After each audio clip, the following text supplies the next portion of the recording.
Hello, welcome everyone to Graywater 101 class. I'm Fred Hunter with the Regenerative Landscape Alliance, the Regen Co-op. My colleague Barbara is the co-instructor with me. I've been in the landscape industry for over 30 years, and I'm a landscape contractor. I'm also the instructor at Santa Barbara City College for the irrigation class, as well as landscape construction. And very happy to be sharing my experiences with Graywater with you today. And Barbara, do you care to make a quick introduction?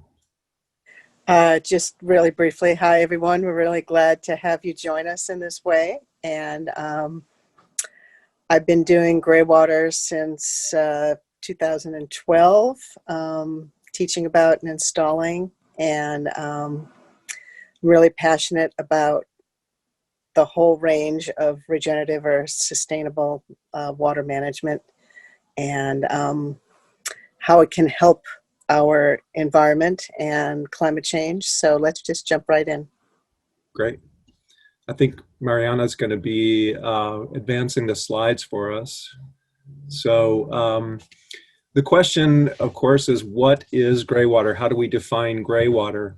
This would be all the water that comes down the drain in your house that's not the toilet nor the kitchen sink. So laundry machines, bathtub and showers, and bathroom sinks would all qualify as sources of graywater, as viable graywater sources that we would want to use.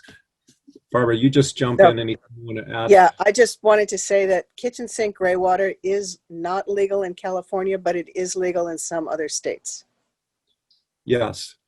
And really, if you think about it, a kitchen sink graywater is an excellent source of water for the garden. Any food scraps or such as that would go down the kitchen sink is wonderful fertilizer in the garden. So if we could find a way to get the kitchen sink water into the garden, we think that's a very beneficial thing, and we hope that California joins states like Arizona where kitchen sink graywater is allowed. Yeah. So let's move on to the next slide. We want to look at the overall household water use in California. And you can see from this chart that the lion's share of residential water use goes to outdoor usage, and namely, the landscape use. If you look at the other percentages there's 10% going to toilets. That's, of course, a fraction of the water that we're not going to be able to capture in graywater use. So the 10% that goes to toilets just goes down the drain. The other notable percentage there is the leaks. There's 8% of water lost to leaks. So being efficient and making sure that systems, irrigation and household systems are in good, sound order is a very important thing. If we can minimize leaks, that's water that's just lost. But showers, baths, washers, and faucets are a large chunk of water that we can think of as being an additional source of water for the garden. If we are able to capture that gray water after we've used it one time already in our households, then we're just leveraging water that we can use outdoors to offset some of that 50% of water use that now goes to the outdoor landscape that's good, perfectly clean, potable water. So if we can offset some of that water use outdoor by recycling our gray water into the garden, we're lowering our overall requirement of water. So let's move on. So why does gray water matter? As we said, it saves us water, which is hugely important. We found also that gray water is really an ideal partner to growing edibles in the garden. A lot of our native plants don't really like to have the consistency of watering that gray water provides. whereas a lot of edible plants do better when they have a consistent water supply. So one of the things we like to do with the gray water is put it to edible plants. That's a great use for gray water. It also encourages us to choose healthy products to use in our households because everything that we put down the drain is going into our garden. So we want to select products that are as non-toxic as possible. And there are even some products that are actually break down into plant nutrients so they can actually be healthy for the garden. This also increases our awareness of natural cycles to be putting that water into the garden and growing food and such as that. Next. So let's move on. Yeah.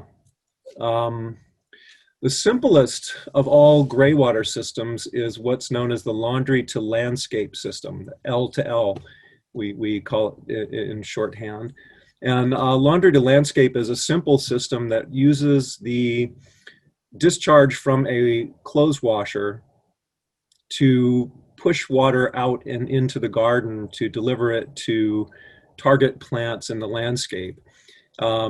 Because the washing machine is using a pump, an internal pump, to discharge the water, there's actually some water pressure being put behind that water. So we can actually send it out into the garden more easily than we can when we're using for example, a sink drain.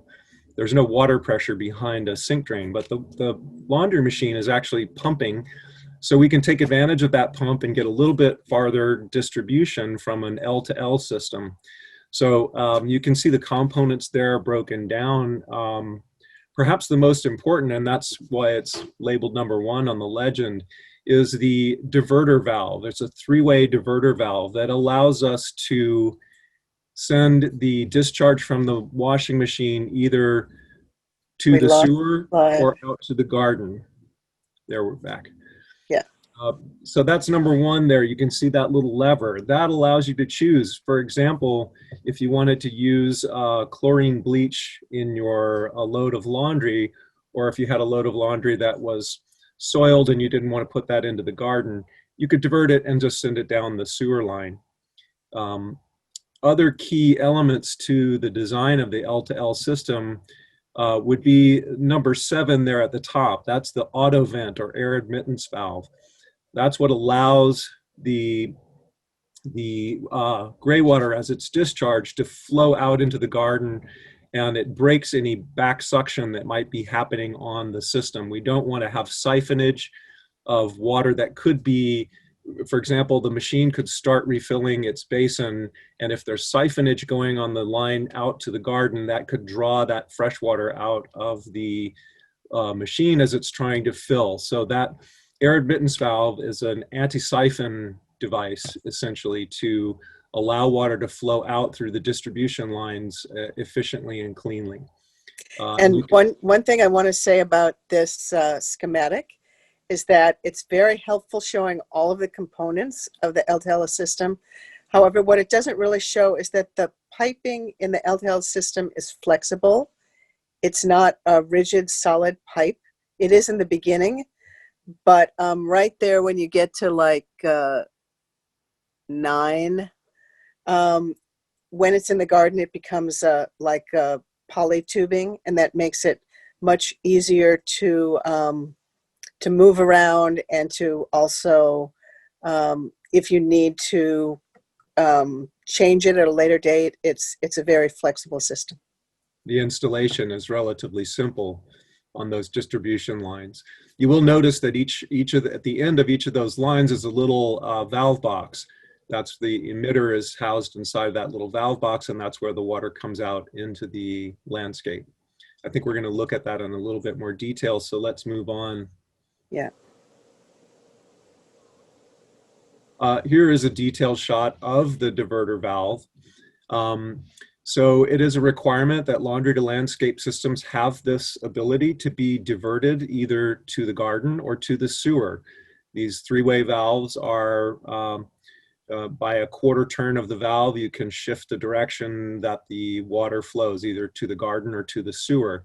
This is a requirement, and it should be labeled near the valve so that it's obvious which position of the lever will send the water in which direction. Next. So one key thing is that when you're doing a laundry to landscape system, it's very important not to connect your gray water that's coming from the discharge of the machine in any way to a potable water system. We want to be very careful not to have any potential backflow into the potable water system of the house from the gray water. So it's important that the gray water system be completely isolated from the household water supply. So the drain line from the laundry machine is going to go directly out to the garden and not have any cross connection to the actual plumbing of the household. Or outside, or any connection with potable water in hose bibs outside. Right. And the reason that we're showing here that some different kinds of washing machines, top loaders and front loaders, the high efficiencies are sometimes top loaders also, but here we're calling it a front loading machine, is because in order to send the right amount of gray water to the right number of plants, you need to know how many gallons per load and also how many loads per week, which we'll talk about later for your washer. But the efficiency of laundry machines has gotten better and better over time so that they used less water. Some of the older top loaders would put out quite a bit of water, and so it's something to keep in mind that more efficient modern machines, there's less of a bonanza of gray water to be distributed in the garden from the machine. It's still very much worthwhile, but it's just a lower volume. So that's something to keep in mind. So we're going to have our poll. Oh, we're not? Okay. Is there a poll on this slide? I thought there was a poll here. Yes. Which type of washing machine do you have? Is it a top loader, front loader, or do you not have a washing machine? Is that not applicable? Yeah. So it is important to know what type of machine you're going to be using. If you're doing L2L, it will change the way you distribute the water. It'll change the volume of water coming out. You may have fewer outlets on a high efficiency machine than you would with a top loading machine with a large discharge rate. So pretty close, but more top loaders. Well, yeah. Well, the older machines, as I say, they have a larger volume of water, so so it's more water, more gray water to be put into the landscape. Yeah. Next.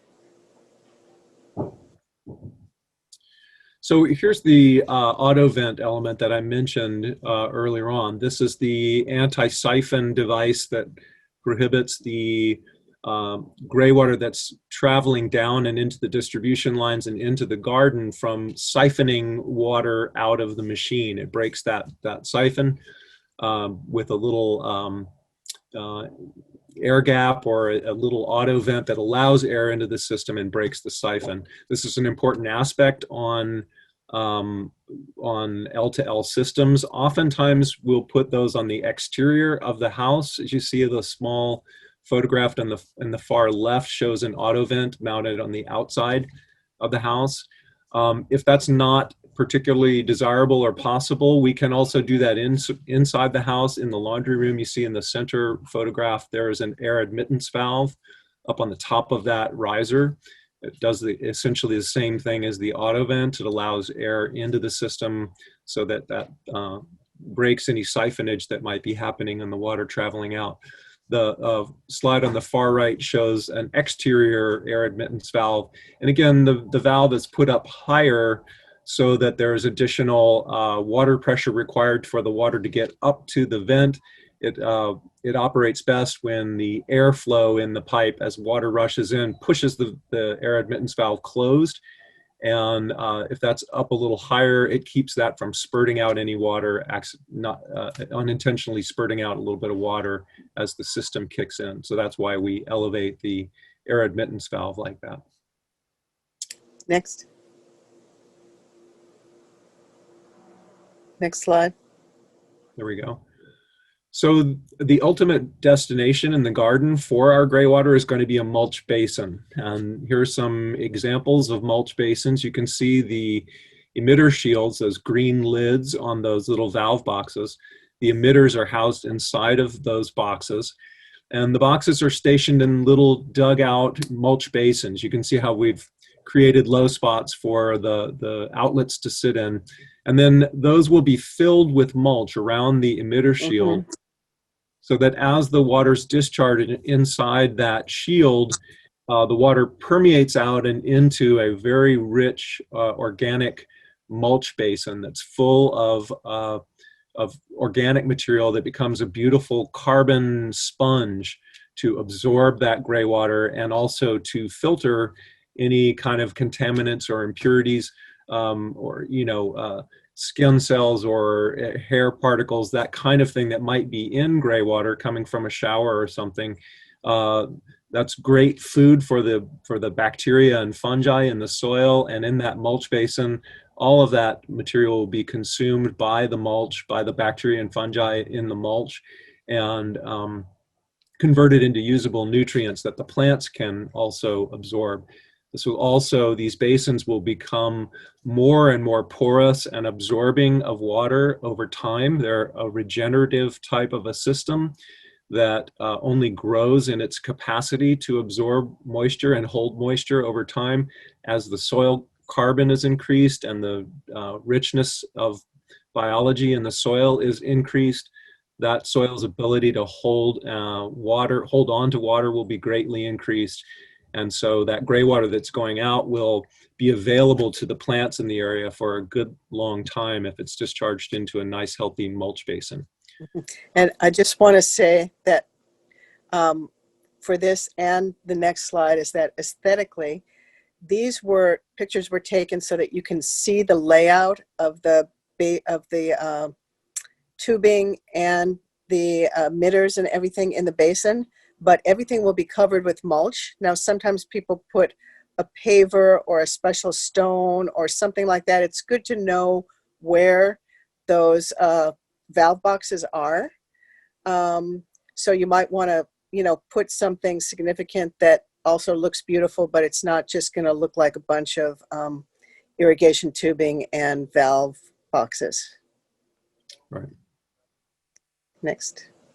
So there you can see, this is an orchard where the lids are taken off of the emitter shields, and those emitters are down inside the boxes, but they're in the area close into the root zones of the fruit trees, but not right at the trunk.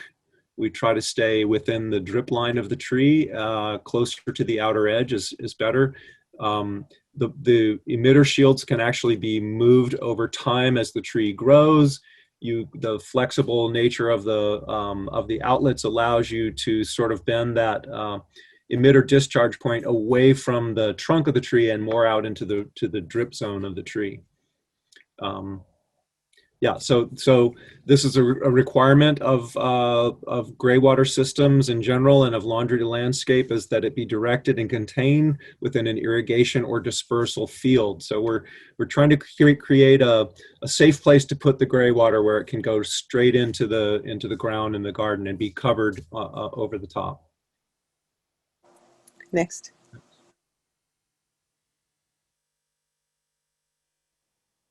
So one of the other requirements of gray water systems is that that there be no ponding or runoff. This obviously is a kind of a hyper extreme example of ponding.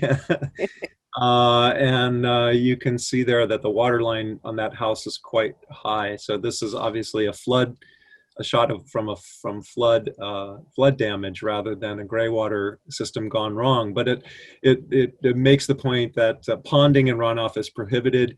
You don't want to have gray water standing in your garden. You want to discharge it into a dispersal field where it's going to be absorbed into the garden and not pond or pool or flow onto a neighbor's property. Next. So here's a detail on the outlets that we mentioned. There's the emitter shield, is the round container, and inside you'll see the small ball valve that it stays on the end of the line of the distribution line of the gray water.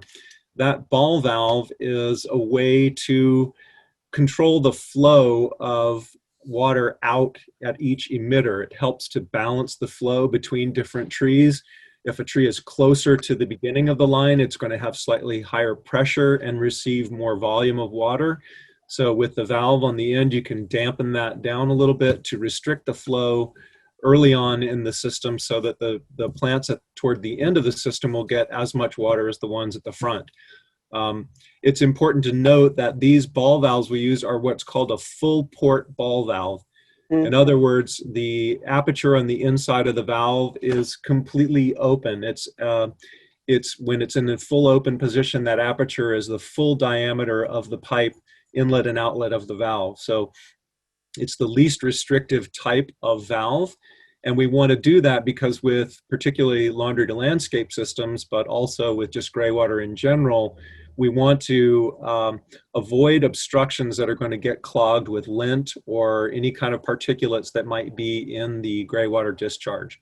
So it's required that gray water be released below surface, or if you're going to release it above ground, it has to be under 2 inches of rock, mulch, or a solid shield. So typically what we do is we put it inside of the mulch shield so that you can lift off the lid and find the emitter, make adjustments to the ball valve, and it's always in the same spot. That's our best practice, is to put it inside of one of these emitter shields. Barbara mentioned the paving stone marker. That diagram shows that on top. Yes, the other requirement, there's the paving stone on top. Yeah. And typically the mulch basin would be fairly deep, and the emitter shield will sort of float in the mulch there, so that as the water's discharged, it'll soak into that mulch basin. We can move on. Yeah. And also, I just wanted to note that the inside the valve box, you don't put mulch. The mulch is around, but not inside it, so there's a free flow of water coming out of the pipe. I'm not sure if we have a slide air gap, but it is important that mulch shield around the emitter is what keeps an air gap, basically, so that the water falls out of the end of the emitter and into the ground through a little space of air, so that roots that would invade the mulch basin looking for moisture can't find their way into the end of the emitter and start tracking into the system, which they would do if that valve was simply buried in the mulch. So very important, the mulch shield keeps the mulch away from the emitter and allows the emitter to remain open and flowing. The other reason to put it in a box, into a mulch shield, is to minimize contact with humans and domestic pets. That's another one of the requirements of gray water systems, is that you minimize contact with it. Gray water has had human contact in its generation through sinks and showers and laundry, and so we want to avoid any bacteriologic or virologic contamination in gray water. So we want to keep it somewhere where humans and pets won't touch it. Children and pets won't get to it.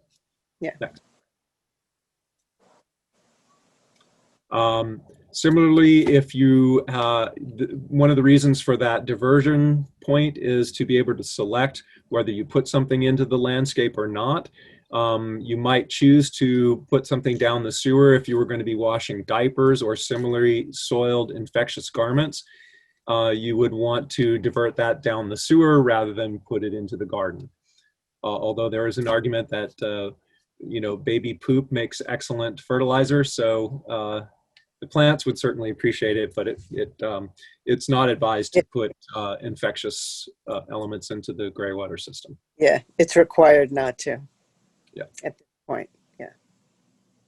The other thing you want to avoid is hazardous chemicals or things that would be toxic.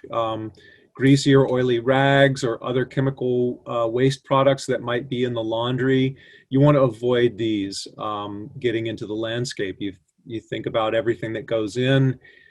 is just going to reside in that landscape from that point on. So it's important to keep things, to be very mindful of what you put down the drain with a gray water system. It all ends up in your garden. And if you're growing edibles, it ends up in your food. So important to avoid putting hazardous chemicals down the gray water system. Next. Exemptions from construction permit requirements. Laundry to landscape systems are exempt from construction permit requirements. You can do these without permit. They're permit free, which is great, as are other types of gray water systems now are permit free. But the fact that they are permit free does not release you from the obligation to follow the requirements we've been enumerating about having diverter valves and dispersing the gray water into a dispersal field and keeping it away from contact with humans and domestic pets and that sort of thing. Just because you don't need a permit does not mean that you can ignore the system requirements. Those system requirements are enforceable and should be adhered to, even though there is no permit required for the process. The final requirement is that there be an operations and maintenance manual provided. Any gray water installer will give you a diagram that shows the distribution pattern and shows the proper operation of the diverter valve, which position is to the sewer and which position is to the garden. And that manual should stay with the system so that if a homeowner is to sell a home and a new owner comes along, they have an explanation as to how the gray water system works. So these are durable systems that should last for decades and be very functional. We want to be sure that the knowledge of how to operate them is passed along with the system. So it's important to have an operation and maintenance manual with the gray water. And I just want to say that on the Sweetwater website, there is a sample operations and maintenance manual, and you can go to sweetwatercollaborative.org and go to learn more Graywater, and then just keep following the menu prompts and you will find a sample maintenance manual. So I think we have the poll come up. Yeah. Mariana, maybe. You can bring it up now. What are you interested in watering with your gray water? And this would be important to know in designing a gray water system, to know basically what type of plants you're looking at watering. And that helps to know how to distribute that gray water effectively to the plants you're trying to grow. So, and we could move to the next slide while people are doing that. Yeah, I believe the poll you can move. You should be able to move your poll out of the center of your screen if you wish. And I think as people are filling out the poll, Mariana will share with us the results of the poll, but you can move that poll to the side so that we can maybe keep discussing the, there we go. Fruit trees, the overall champion. Tropical plants, very small. Fortunately, I think people have gotten the message about choosing climate appropriate plants. We don't have too many tropical plants being grown, although they're good recipients. It bears mentioning that native and water-wise plants are difficult to water with gray water, as we mentioned earlier, because they have a very low water requirement, and also, even more importantly, they like to dry out between waterings somewhat. And gray water is almost a constant production. Every time you take a shower, every time you use the sink, water is going to be going into the garden. And that can be too much for certain native and water-wise plants. So it's important to think about that when you're deciding where to put your gray water. Yeah, I think now that we've kind of gone over the L2L, we can look at some of the considerations that you would personally think about if you want to put in a system. There was something else I was going to say about plants, but I forgot. I'll bring it up in a minute when I remember again. Well, You want to just let's talk Yeah, about some sure. of the considerations. If you have a water softener, this is a big issue for gray water. Most water softeners use sodium salt as the element to cleanse the beads in the water softening system.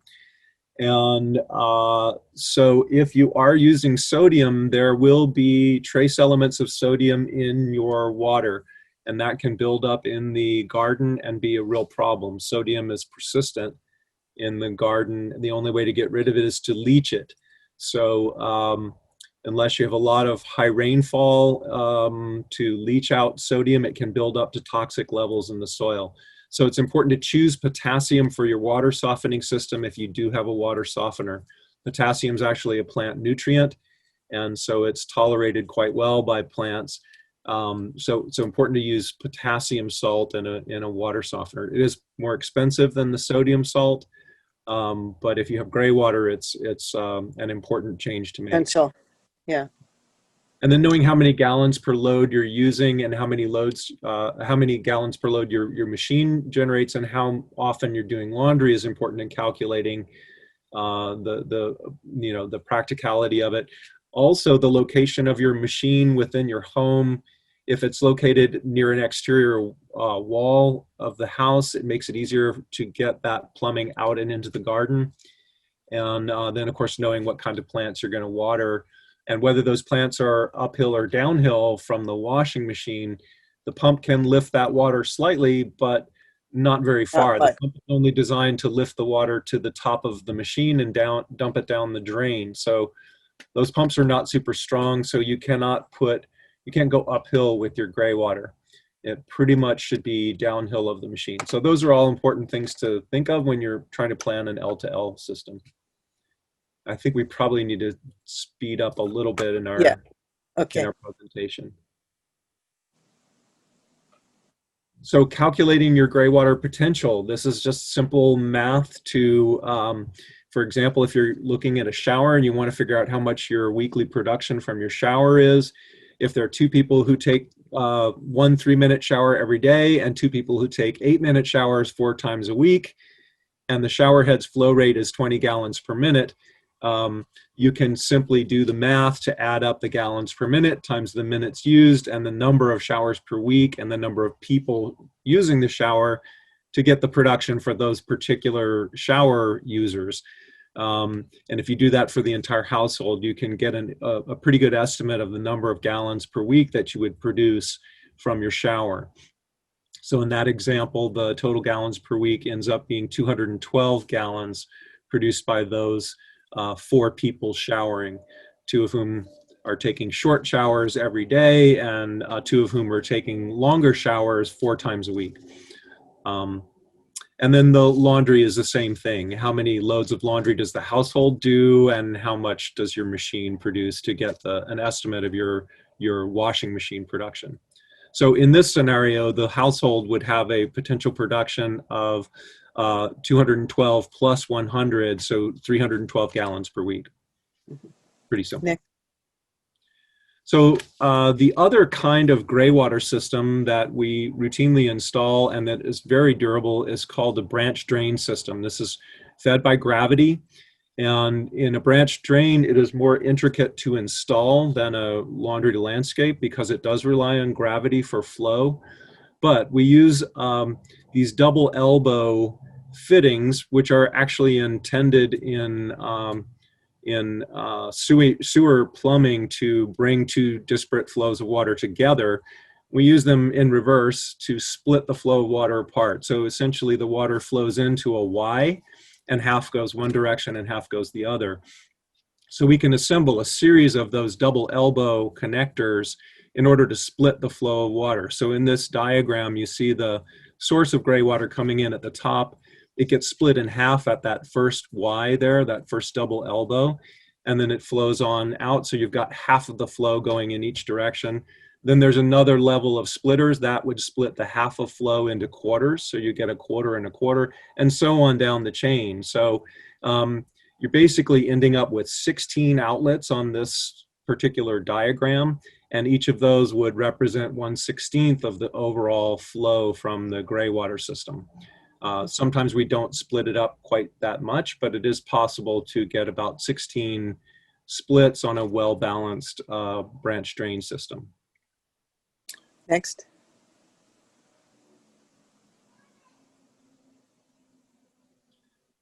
Shower to flower is a type of branch drain system. This is also permit-free in the city and county of Santa Barbara. Am I correct, Barbara? Mm-hmm. Both entities. So you do not need a permit to install a shower to flower system. You can see from the shower to flower system that there's the bathtub and the sink flowing through a diverter valve and going out into a branch drain that splits the flow up and delivers percentages of the flow to different elements in the garden. It's that first split's delivering a half to the top part, and then a half goes to the bottom where it gets split again into quarters. So you're getting a half and then a quarter distributed to those trees. One element to note is just there where the branch drain splits off of the drain line from the sink in the shower, there is a backflow prevention device. That would be your backwater valve, which would prevent any of the sewer septic water in the sewer system from backing up into the graywater system. That's a one-way valve there, that when the diverter is sending water down the sewer, it'll go straight through and into the sewer. But if the sewer should back up, that backwater valve will stop the sewage back up in its place and not allow it to flow into the graywater system. So it's an important element. Mm-hmm. Next. Here's an example of the diverter valve for a branch drain system. This is what we call a Jandy valve, and you can see the black plumbing line. It's a ABS drain line coming down from the upper right corner. It's going into that diverter valve. And in this current setting, the water's passing straight through the valve and into the sewer system of the house. You can see that clean out at the lower left indicates that that's the sewer line for the household. So in the current setting, the water's going straight through and into the sewer line. If that handle were rotated, to the right, it would rotate 90 degrees clockwise. That little segment that says off would rotate up into the position of the sewer line going to the house, and the water would then be diverted down that outlet that goes down to the lower right, and which is essentially passing through a bored hole in the foundation and out into the garden. But this is located under the house. Yeah. Next. It is also possible to automate these valves. These Jandy valves can be wired with a remote control switch that allows you to have a little toggle switch upstairs in the house that you can toggle the switch one way and the valve will rotate to one orientation, and then you toggle the switch back and it rotates to the other orientation. So you don't have to go under the house every time you want to divert the plumbing, divert the gray water either into the sewer or to the landscape. And here's an example where that pipe that's shooting out through the foundation is the water pipe delivering water out to the garden. We've intercepted the sewer line and made the diversion point. And that actuator there, that electronic apparatus, is what's controlling, rotating the valve open and close, rotating it from one setting to the other to select either landscape or sewer on the system. Next.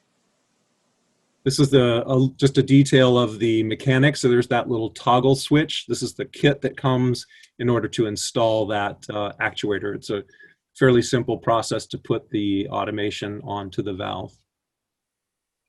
Next. Here's an example of a splitter being leveled in the garden. You can see the orange level sitting on top of the double elbow there, and the bubble is straight in the middle of the level, showing that the side to side, that splitter is dead on level side to side. As water flows in from the top, it's going to be split half and half through that splitter because the balance is exactly level. So that would split the flow in half evenly. So it's important to level the splitters to get good distribution in a branch drain. Let's move on. Branch drain systems can get quite complex as you split that water up and try to deliver it to just the right spot in the garden. You can see from these examples that we're delivering parts of the flow of water to different sections of the garden, and it can get quite intricate. Branch drain systems require some skill and patience in setting up, but once they're installed, they function quite well for very long periods of time without significant maintenance other than perhaps clearing those splitters. You'll notice the little white caps on the splitters. Those are access portals. We tap a plug into the splitter right at the split so that you can easily unscrew that white plug and clear out anything that might have blocked that splitter. If a branch drain system is going to have an issue, it's typically right at the split, where, for example, hair or something that comes down the drain will run up on the splitter fins, the actual mechanical piece that splits the flow in half, and lodge there and begin to obstruct flow in one side or the other of the splitter. So to clear that, you just remove that little plug, and you can remove or dislodge whatever's causing an issue inside the line. Here is an example of the outflow of a branch drain system. And again, you can see that same air gap that we discussed with the laundry to landscape. The pipe is open at the end, water's flowing by gravity out from the household and being split and split and split. And at the very end, it's just pouring out of the pipe into the emitter shield. And then eventually, the basin is dug in this shot on the right, where you see the water coming out. The basin has been dug, but the mulch has not been filled in. So what happens is the mulch gets filled in all around that emitter shield, and we maintain that air gap inside so that water can fall from the pipe into the ground, and roots will be unable to crawl around inside the emitter shield and get up into that open pipe. That air gap is an important aspect. Mm-hmm. Next. So maintenance on graywater systems. You can see the roots there in the emitter shield. Roots will, of course, be drawn to a source of water. So it's important to go through at least once a year and lift the lid off of your emitter shield and clear out any excess root growth. Make sure you've got a good air gap maintained inside the box. Sometimes worms or very infrequently, we don't get gopher intrusion often into graywater systems. Gophers don't, once in a while, gophers don't really like the wet, somewhat stinky graywater situation is not their ideal habitat for digging through. So it's uncommon to get gophers coming up in graywater systems. You can get that happening, and certainly worms and things that tunnel around will tend to bring up soil in that basin. So over time, you are going to need to clean it out, and that's part of just regular maintenance with a graywater system. It's just lifting the lid and checking on it. There you go. Next. So there you see the splitter plug removed, so you can see down into the split, and there's a photograph of the plug. We usually just tap right into the fitting and drill out a hole that can receive that 1-inch plug that goes down in. So it makes it easy to access the split point. Also on the far left there is, that would be a laundry to landscape outlet on the outside of the house. And the point of that photograph is to show that we normally create a disconnect point right where the flexible tubing begins in the garden, where the distribution lines begin in the garden, and so that can be unscrewed, and then a pressured hose can be connected to that, and we can turn on the garden hose to flush the laundry to landscape system periodically. That's an important thing to be able to do, and helps to keep it well maintained. So that's a disconnect point where you could unscrew those two fittings and then adapt a hose onto that to blast out the system with pressurized hose water. Next. So other graywater considerations. You want to use plant-friendly products, shampoos, soaps and cleaners, laundry detergents. You want to avoid things with really extreme pHs, high acidity or high alkalinity. The big no-nos are salt, boron, and bleach. Those are chlorine bleach, Chlorine boron, bleach. and sodium salts are the things that are the main concerns that we have. There are many user-friendly products, particularly in the soaps and cleaners department, that are formulated with potassium as opposed to sodium, or have some alternative formulation that doesn't rely on either of those, although most good cleaners have one or the other. But you definitely want to avoid boron, no borax or anything that would have boron in it, and nothing that has chlorine bleach in it. Did you have comment on that, Barbara, on the No, you've covered it. products? Thanks. One thing we have found, colleagues of ours in Los Angeles have done studies on shampoos and the kind of incidental hair care products that people would use in the shower, and they found that there is not a significant incidence of any kind of effect of that low level of salt that you would find in just a certain shampoo. So you don't have to change all of your products to Graywater friendly products. Yeah. Very small amounts of salt can be fine and don't seem to be too much of a problem in a really well conceived system that has a lot of good organic material in the mulch basin. So next. Okay, yeah, so just another reminder that if you have a water softener, do not use sodium-based salt in the water softener. Use potassium instead. Important. And another thing that can be done is that if you haven't installed a water softener and you want to, but you also want to use Graywater, is that you could have it just soften your hot water and not your cold. And that will lessen the amount of sodium that is in your water system, but also almost all of the washing that you do these days is in cold water.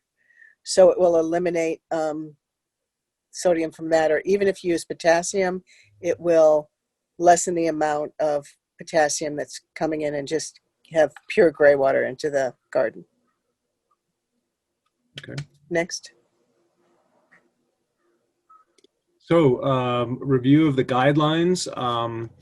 Maybe we didn't touch on the fact that you should not store gray water. It's not a good idea to have gray water stored in a tank. It will go septic very quickly. You'll find that it gets stinky very fast. That little bit of nutrient and such in it really will have it smelling off in very little time. The best idea is to get it out into the garden immediately, as quickly as you can, and don't store it for more than 24 hours. We want to also be sure that we infiltrate it into mulch basins. We want to minimize human and animal contact. There must be an easy way to switch between the sewer and the garden. It's recommended for fruit trees and shrubs. You can use it on other plants as well. Root crops are not advised. Potatoes, carrots, beets, turnips, things that grow underground that would actually the edible part of the plant, the vegetable, would be in contact with the gray water itself. There's a potential for contamination with biologic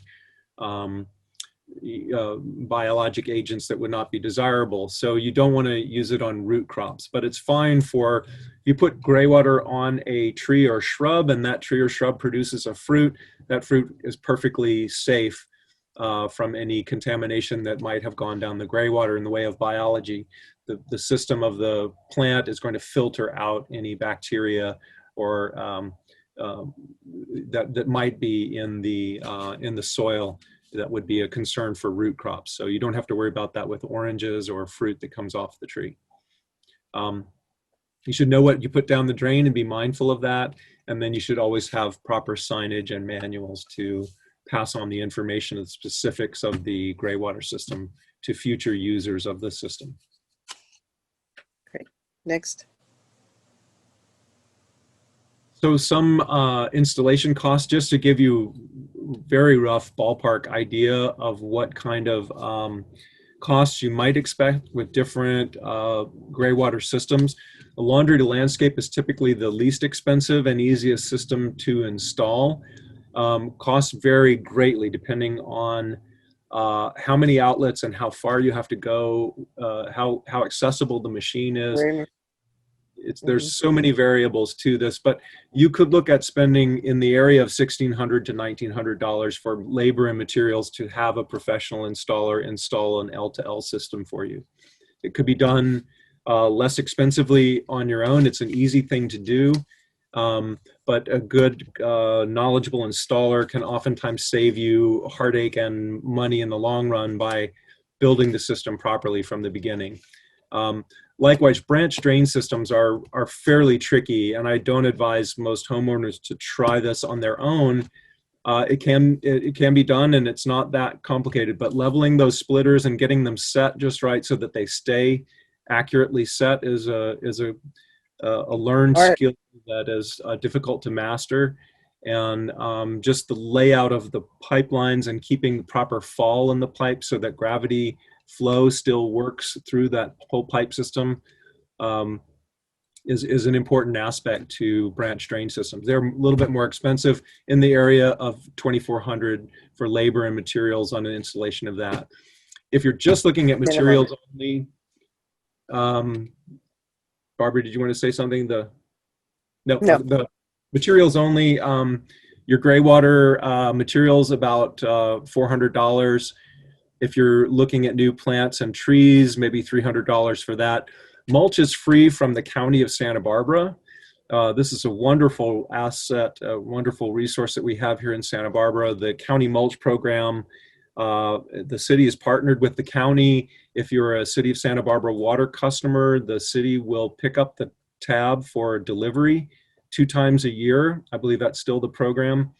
Of loads of mulch from the county. And this mulch is basically, it's the green waste stream from the County of Santa Barbara. Anytime you put branches or trimmings into your green cans, they go out to the county, they get run through a giant tub grinder that shreds and chips up all that material, and then it's piled in big windrows there at the county, where it cooks and mulches for a time, and then becomes a product that can be distributed to the community. So it's a great community recycling program, essentially, of recycling organic green waste from the county and getting it back into a form that we can put down on the ground and we can fill our mulch basins with. And the price is right. It's a free product. It's the delivery that there is a charge for. But as I said, most water districts will pay for the delivery a certain number of times per year. Different districts have different rules, but you can get it delivered for free if you're a water customer in most of the water districts in the South Coast. So that's kind of a little rundown on costs. I think we have another. Just one slide that says question. So that's basically Graywater in a nutshell. This slightly abbreviated, streamlined presentation for this format, but I think now Madeline, Mariana, I'll turn it back to you all to handle questions, and of course Barbara and I are here. So Mariana's going to launch the last poll while we get all those Q&As. So if you have any other questions, feel free to type them in at the bottom. And we do have a poll about future virtual classes.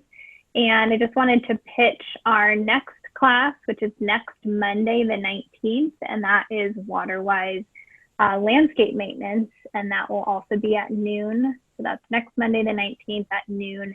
And you can register for that on our website. That's up there on the screen once the poll goes away. And we've had 7 Q&As come in, 7 questions come in. 2 of them, I believe, we answered with the content. One question was, is soap a concern from showers? And again, the shampoo, that type of incidental soap, it does not seem to have much of a difference, but for things like boron, bleach, that's what you would want to pay attention to. And then also a question about storing gray water, and you can't store it for longer than 24 hours. And then Mariana, if you could let Fred know what the other questions are. If anyone else needs to leave, feel free to pop off, and we'll be on here for another 4 minutes to answer the questions. I just want to say one thing about soap, because it's much better to use liquid soaps than solid soaps um, because of the pH. And so liquid soap is preferred for gray water systems. Thank you, Barbara. So we do have a couple questions. Like Madeline mentioned, I think some of them were answered during the presentation.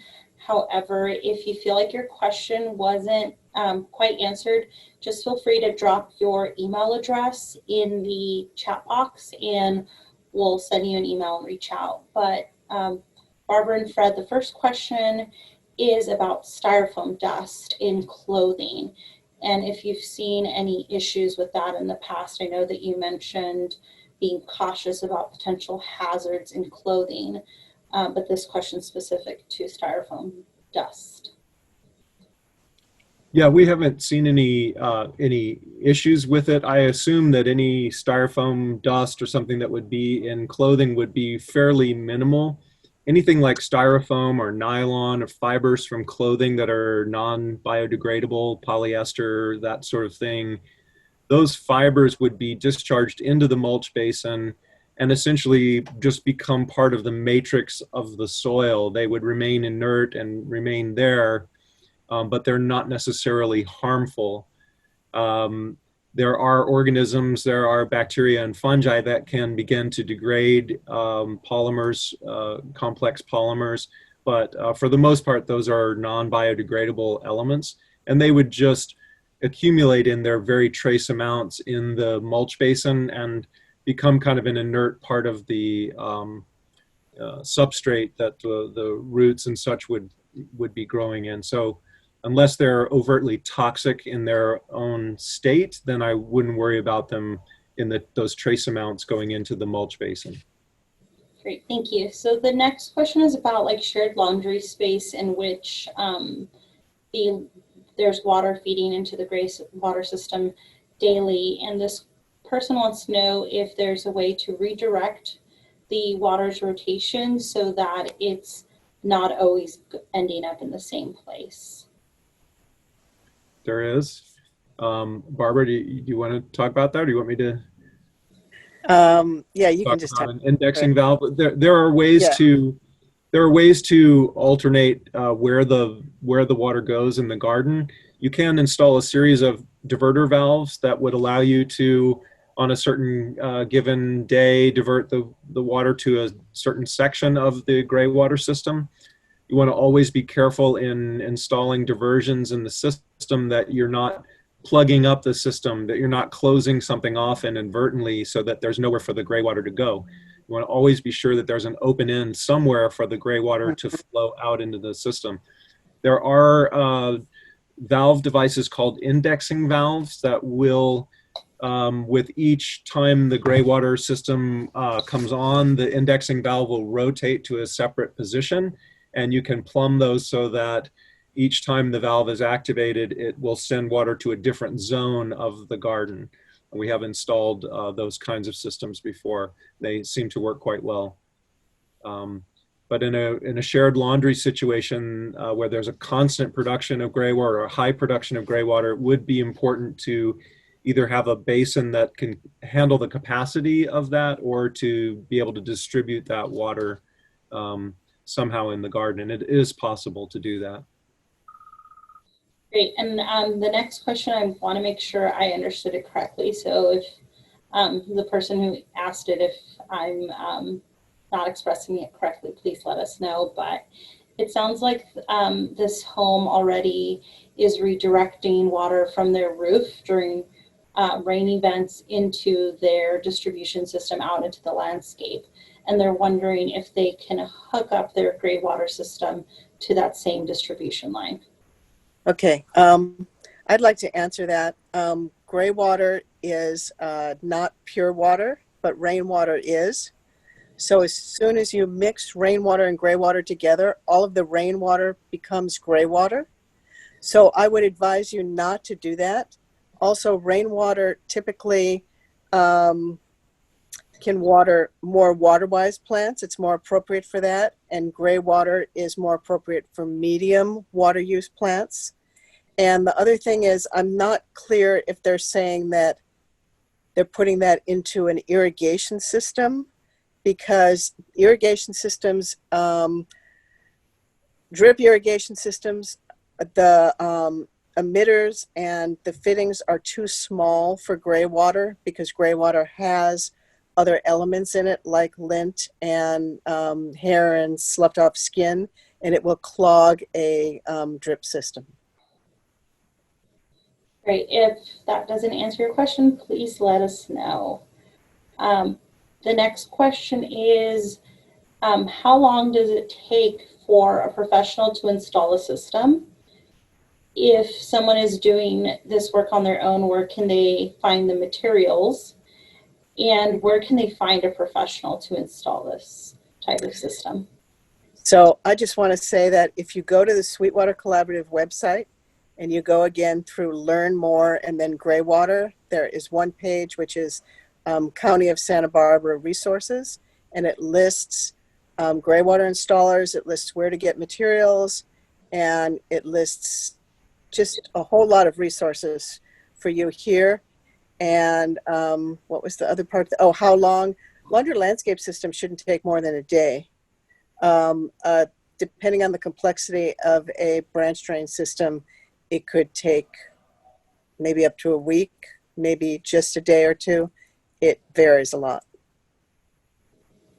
Great, thank you. The next question is, can you please remind us the preferred system for, the preferred water softening system? Potassium. Great, thank you. Potassium salt, yeah. Yeah. And someone else was wondering, why is the splinter on the system shaped the way it is and not a T shape? Why is the splitter shaped in the way it is and not a T shape? It is roughly a T. It's a double elbow, so it's two 90s, essentially two 90-degree bends side by side. On the inside, if you look on the inside of the fitting, you'll see that there is a little fin that rises down the center, up the center of the fitting, and as the water rushes towards that little fin, it essentially splits the flow into two 90-degree bends. One goes right and one goes left. So it's designed for to handle flowing water, and the ergonomics of the interior of that pipe is designed to split the flow and send it evenly, half and half, side to side. So on the inside, it's more like a Y, or two sweeps that diverge, two paths diverge in a wood, and hopefully they're equally traveled by Graywater, because we want to be able to split it evenly in that circumstance. Great, and I just want to let everyone know that Madeline just posted the link to the resources that Barbara has been speaking about regarding materials and installers, etc. And the last question we have is, for a slab on a grade house on a level lot, is laundry to landscape the only viable option? Well, Might not even be viable, but go on. It has, every circumstance would need to be evaluated. Sometimes laundry to landscape can be an easy option to do. Tapping into the plumbing for showers and sinks does require access to those drain pipes. And if a house is on a slab, oftentimes those pipes are entombed in the slab and unavailable to us. So this is why it's very important in construction to think about, if you're building a home or remodeling a bathroom, or have some opportunity to work with the plumbing, with the drain plumbing, it's important to keep the gray water and the black water separate as long as possible. If it's a second-story bathroom, for example, you would want to bring a separate gray water line down to the ground level, separate from the black water line, which is contrary to typical procedure, is to simply blend the two sources of water at the bathroom. Typically the shower and sink will join the toilet line, and you'll have one line that brings that combined black and gray water down from the second floor. If you're remodeling and you have the opportunity, you can keep the gray water separate and bring it down in its own separate gray water pipe. If you're on a slab, unless you're going to be breaking up that slab and redoing plumbing, it becomes very difficult to access those gray water containing pipes and to divert them. It can be done on a slab if you anticipate that you want to collect gray water and you're building a house on a slab. You can construct the plumbing so that the gray water comes to the outside of the slab before turning and heading back to join the sewer line, so that it can be diverted at that point outside the foundation. But you have to set it up that way from the beginning. Otherwise, it's a challenge. Great. And there's one final question. Fred, do you have any knowledge of when the next landscape construction class at SVCC that you teach will be? Will probably, I believe, be next fall. We're teaching irrigation this semester, and I think we're alternating irrigation and landscape construction. So I believe it would be next fall semester. Great. Well, that's all the questions that we have. And Madeline, I don't know if you have any closing remarks before. Yeah, thanks everyone for joining us. And once again, I put the link to next Monday's class in the chat box, so you can click there and register for Monday Waterwise Landscape Maintenance, which will also be at noon. Thanks everyone for joining, and thanks Fred and Barbara for all the great information. All right, Thanks, take everyone. care. Everyone.